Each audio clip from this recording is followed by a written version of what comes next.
Imagine une version de toi qui ne se courbe pas devant la peur, qui ne cherche plus l'autorisation d'agir, qui transforme chaque tremblement en énergie motrice. Pas une créature mythique, pas un super-héros, toi, mais réorganisé, aligné, décidé. La vérité que tant refusent d'admettre, c'est que la peur n'est pas l'ennemi. L'obéissance à la peur l'est. La peur est un signal, pas une injonction. Elle avertit, elle siffle, elle s'emballe parfois, c'est à toi de décider si tu lui donnes le volant. Chaque fois que tu temporises, que tu remets à plus tard, que tu réduis ton ambition pour rester à l'aise, tu cèdes une parcelle de pouvoir. La somme de ces parcelles finit par s'appeler stagnation. Ce que je te propose ici, inspiré de l'esprit le plus pragmatique de la réussite, c'est de basculer en quelques choix nets d'un mode où la peur commande à un mode où elle n'est qu'un bruit de fond. Tu ne tueras pas la peur par la pensée magique. Tu l'affaibliras par la décision, par l'action disciplinée, par un but plus grand que tes excuses, par l'alliance d'esprit qui t'élève, par la répétition de gestes simples qui rendent le courage habituel. Regarde honnêtement les deux forces qui s'affrontent en toi. La première est le toi soumis à l'hésitation. Il aime la chaise confortable, collectionne les bonnes raisons d'attendre, demande des garanties avant de bouger. Il confond planification et procrastination sophistiquée. Il veut un ciel parfaitement bleu avant de quitter l'abri, et comme ce ciel n'existe jamais, il cultive des rêves stériles. La seconde force est ton autre toi, celui qui allume la lumière du but, qui se parle d'une voix claire, qui pose un pied même quand le sol tremble, qui remplace la recherche d'approbation par la recherche de progrès. Cet autre toi n'attend pas la disparition de la peur pour agir. Il agit, et c'est précisément parce qu'il agit que la peur recule. Entre les deux, il n'y a pas une différence de talent, mais une différence de décision. Les gens qui déplacent des montagnes ressentent la peur comme toi. Ils marchent malgré elle, et cette marche reprogramme leur système nerveux. C'est là que commence ta rééducation. Tu ne supprimes pas la peur, tu la dépasses en mouvement. Tu fais ce que tu as dit, surtout quand ça pique.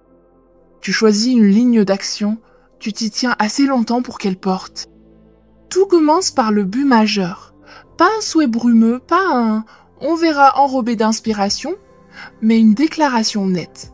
Ce que tu veux, pourquoi tu le veux, ce que tu offres en échange, la date à laquelle tu constateras un résultat tangible. Tant que ton but tient dans des mots vagues, la peur gagne parce qu'elle prospère dans l'indéfini. Écris ton but comme on donne une mission à une équipe, claire, mesurable, datée. Imagine la version de toi qui l'a déjà atteint. Imprègne-toi de sa posture, de sa respiration, de son langage. Matin et soir, relis cette phrase, pas comme un mantra mécanique, mais comme un ordre bienveillant adressé à ta propre équipe intérieure.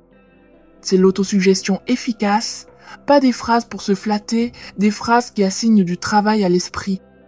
Ton subconscient, inlassable, s'emploie à ajuster tes perceptions à ce que tu répètes avec conviction. Tu n'écris pas l'avenir en un soir, tu l'écris en te parlant juste, chaque jour, et en posant des actes qui témoignent que tu te prends au sérieux. Un but sans plan organisé reste une belle image. Ici, on organise. Tu prends ce but et tu le découpes en jalons. Chaque jalon se découpe en étapes, chaque étape en tâche exécutable, chaque tâche en créneau inscrit à l'agenda. Le désordre est un refuge pour la peur, l'organisation est son antidote. Ne confonds pas rigidité et structure. Ta structure te sert, tu ne la sers pas. Un créneau quotidien de travail profond devient ta forge.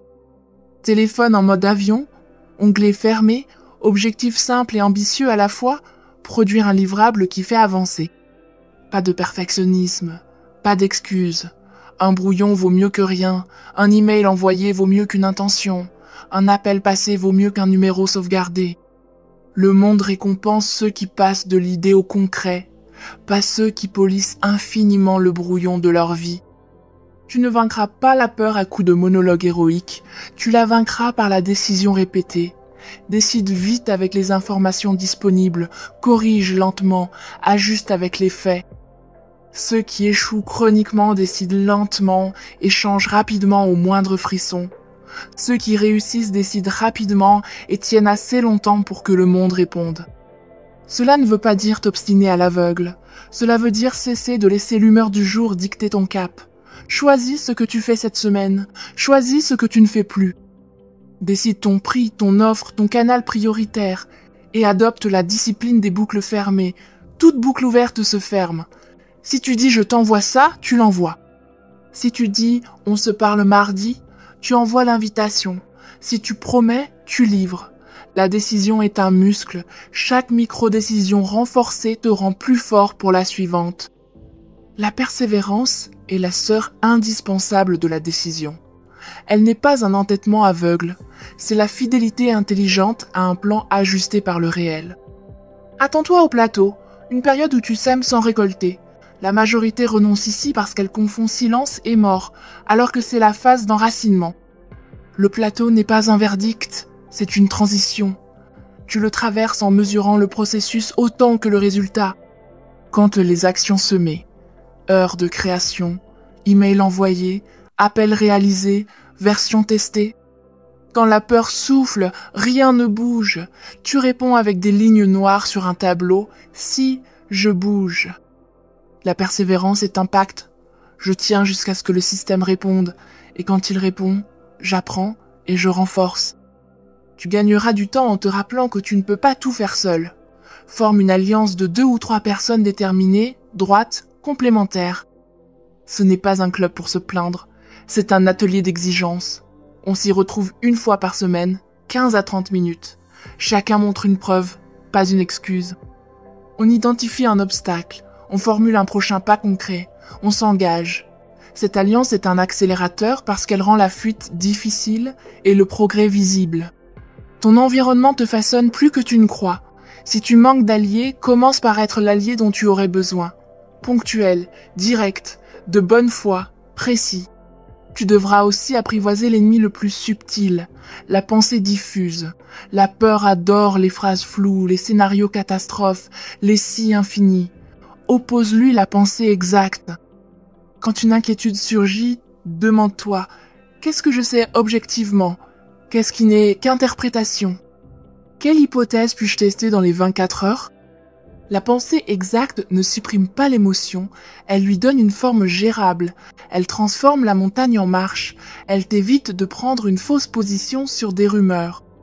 À force de penser exactement, tu arrêtes de te battre contre des ombres. Tu devras ensuite transmuter ton énergie brute en création. Toute grande œuvre exige un transfert, de l'envie vers la discipline, de la frustration vers l'entraînement, de l'impulsion vers la répétition productive. Ce que tu crois être un manque de motivation est souvent un excès de dispersion. Canalise. Convertis l'attention en cadence. Rapproche-toi de ton feu sans te brûler. Mets cette énergie dans un levier qui te construit plutôt que dans des échappatoires qui te vident. Ton corps t'y aidera. Bouge chaque jour, même peu. Le corps en mouvement donne au cerveau l'ordre d'aller de l'avant. Un esprit figé dans un corps immobile est un banquet pour la peur. Un esprit exigeant dans un corps qui se met en route est un remède. Le soir, entraîne ta tête. L'autosuggestion n'est pas une incantation, c'est un entraînement mental. Tes pensées répétées deviennent des habitudes. Tes habitudes sculptent ton identité décide de tes réflexes. Avant de dormir, lis ta phrase de but majeur et une phrase identitaire courte. Fais-le sans crispation, tu programmes, tu n'implores pas. Au matin, acte un pas concret, pas un pas quand j'aurai le temps. Tu n'installes pas un logiciel en le souhaitant, tu l'installes en suivant la procédure. Ta procédure, c'est phrase plus visualisation, bref plus action. Les mots te préparent, l'image te place, l'action te transforme. Fais cela 30 jours, sans négocier. Tu verras que ce qui te semblait héroïque deviendra habituel.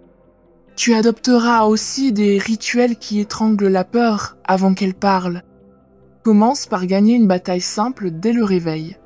Lis tiré, verre d'eau, respiration, lecture de ta phrase, 5 minutes de travail sur la tâche numéro 1. Cette petite suite de victoires dit à ton système « Aujourd'hui, je mène ». Expose-toi chaque jour à un geste inconfortable mais sûr, appel que tu évites, proposition que tu crains, prix que tu hésites à assumer, bref quelque chose qui accélère sans te mettre en danger. L'exposition est une thérapie.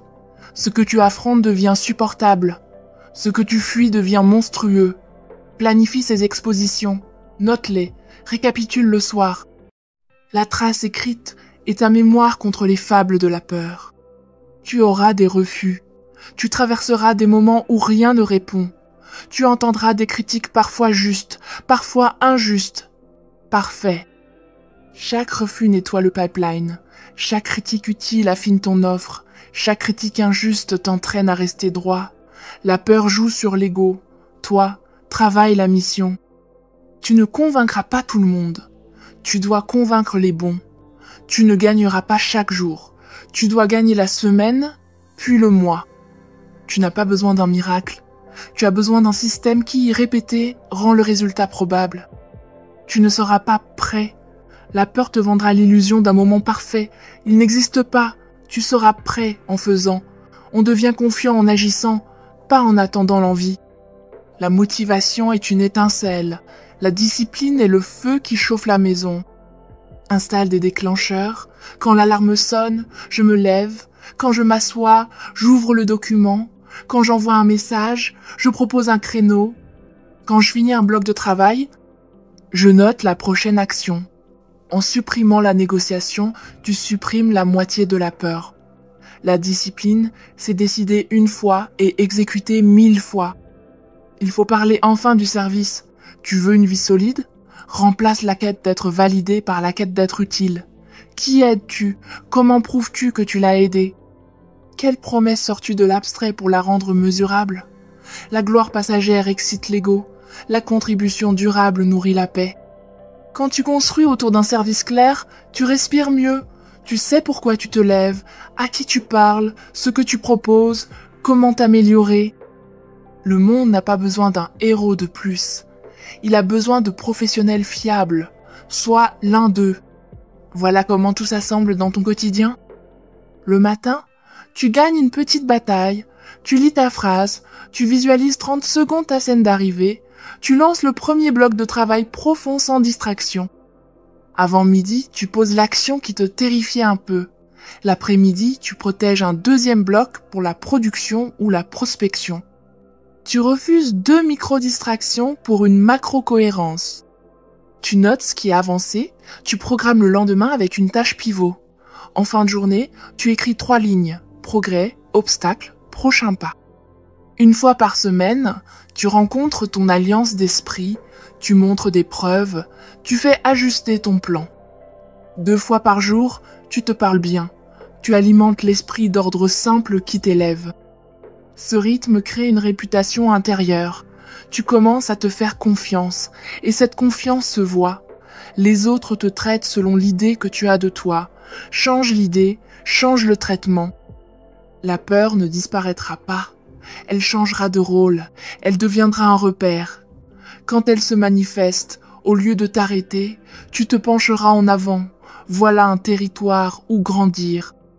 Tu ne fonceras pas tête baissée. Tu avanceras à pas sûr, mais tu avanceras. Tu ne confondras plus émotion et instruction. Tu sentiras la peur, tu reconnaîtras le signal, tu poseras une action proportionnée. Tu répéteras assez de fois pour que ton système nerveux apprenne une nouvelle équation. Peur ressentie égale présence nécessaire égale geste posé.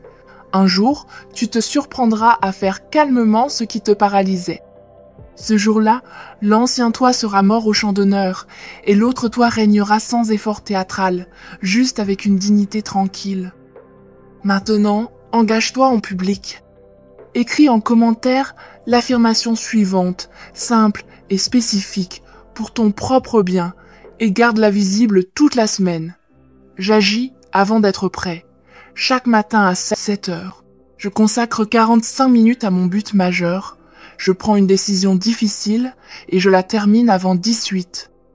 Écris-la telle quelle, puis remplace but majeur par ton objectif concret du moment. Ce n'est pas un slogan, c'est un contrat. Ce que tu mets en public, tu as plus de chances de l'honorer. L'écriture engage, la répétition grave, l'action transforme. Tu n'as pas besoin de connaître tous les détails de la route, tu as besoin de tenir le volant. La peur peut rester à bord, attachée à l'arrière, elle n'a plus le droit de toucher au guidon. À partir d'aujourd'hui, choisis la décision, la persévérance, le plan organisé, l'alliance d'esprit, la pensée exacte, l'autosuggestion utile, la transmutation de ton énergie, le service clair. Chaque jour, un pas. Chaque semaine, un ajustement. Chaque mois, une preuve publique. Chaque trimestre, une révision de ton but.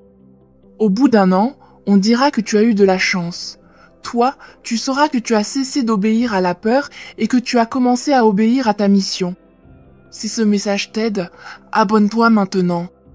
On va continuer à construire ensemble la confiance inébranlable, non pas en théorie, mais en actes quotidiens, en outils concrets, en systèmes qui rendent la réussite probable. Écris ton affirmation en commentaire, lis-la ce soir, exécute un pas demain matin, et rappelle-toi, la peur ne décide plus. C'est toi.